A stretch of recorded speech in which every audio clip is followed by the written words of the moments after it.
Welcome back sa ating channel.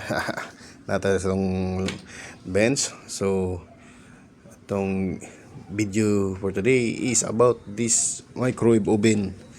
So mga friends, mag-test ta og how to test good magnetron.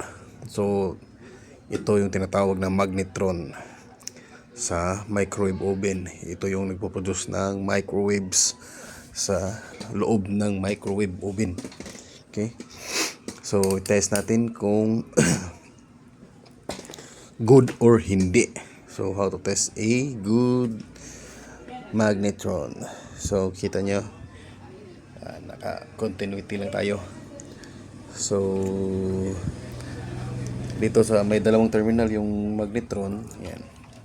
Dalawang terminal.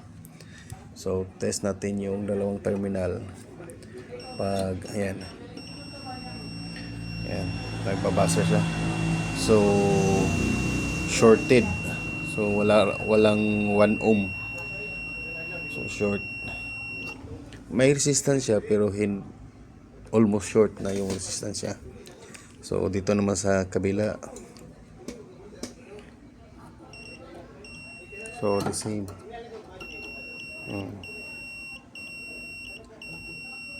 Pag nag-buzzer, ibig sabihin almost short. Okay.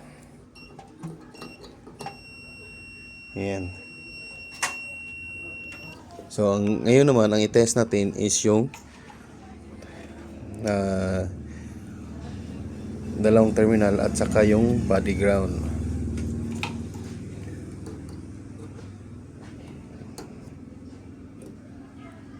Meron siyang continuity. Hindi pa natin ito para maklaro. Ayan.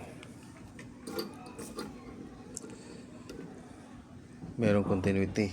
Sa kabila naman meron pa rin kasi almost short na yung one. Meron. So, ibig sabihin mga friends is sira na tong magnetron na ito.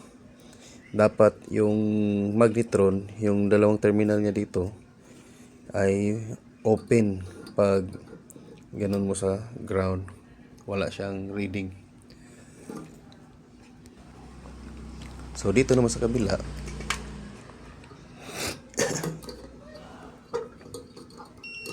yan.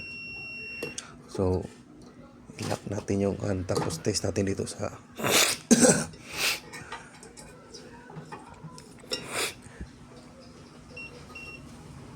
yun, may almost may 70 ohms sa kabila, pareho din.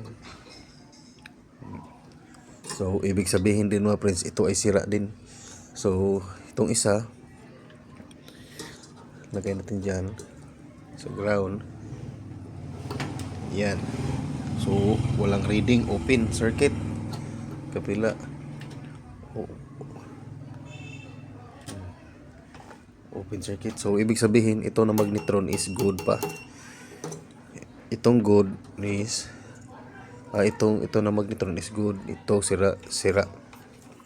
Kasi dapat yung dalawang terminal niya is dapat walang reading sa body ground. Okay? That's all. Thank you. I hope you learn. At hanggang sa susunod na video mga friends. Bye-bye.